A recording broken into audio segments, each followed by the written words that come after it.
تازه طالبانو تلویزیونونو ته اطلاعیه لیږلې ده که اخطارنامه صحیح ویلي دي او خلکو څه غبرګونونه ښودلي دي دا ټول په دې ویډیو کې کتلی شئ نو ویډیو پوره وګورئ.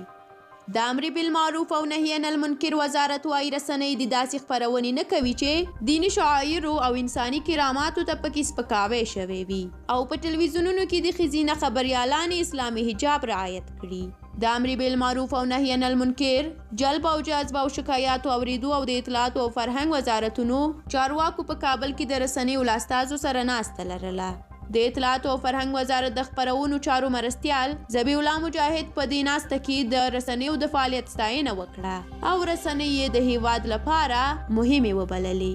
هغه وویل چې رسنۍ د اسلامي ارزښتونه په پام کې ونیسي او د ملي ګټو لپاره د کار وکړي.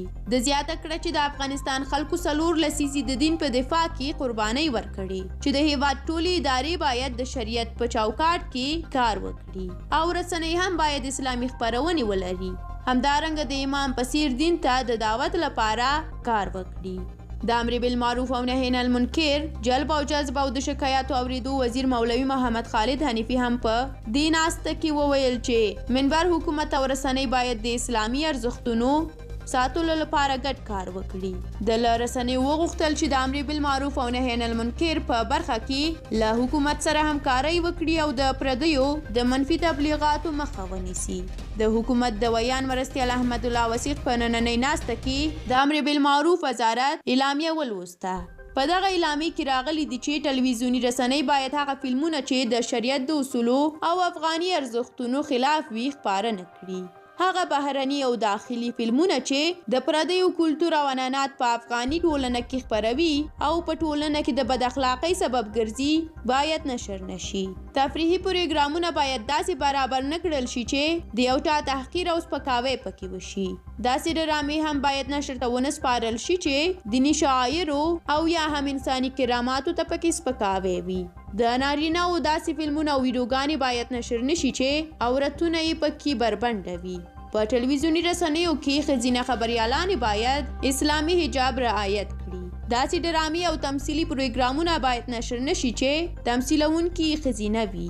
هغه سریالونه چې د انبیاو یا صحابه کرامو تمثیل پکې شوی وي او تصویري شکل ولري مطلق یې نشرول بند دي. د طالبانو دغه اقدام ته ګڼ شمېر افغانانو خپل غبرګونونه ښودلي دي. هر چا خپل شخصي نظر شریک کړی دی.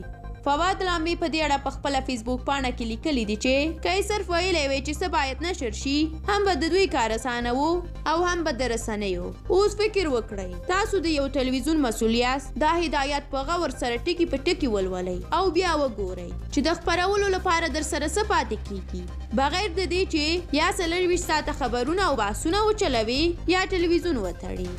ستوری خان هم وایي چې د افغاني موسیقي او تلویزیونونو د سانسور کولو طرفدار یم اما د مطلق بندیز یې کلک مخالفت کوم. سندري، موسیقي، ډرامې، فلمونه او ګردي میزونه باید په افغاني اصولو او قوانینو سانسور شي خو بندول یې ظلم دی.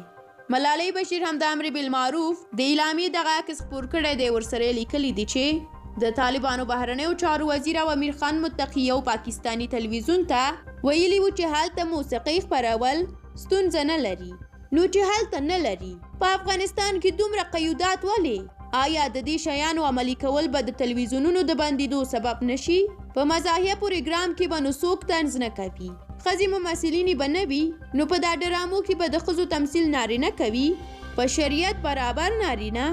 دا ټولې هغه پوښتنې وي چې له طالب مشرانو ملالۍ بشیر او ګڼ شمېر افغانانو کړي دي. که تاسو هم د دغه قیوداتو په اړه کوم څه ویل غواړئ نو ضرور یې په کومنټ کې له موږ سره شریک کړئ. موږ یې هم په نورو ویډیوګانو کې نشروو. تر بیا ښه وخت، الله مو مل شه.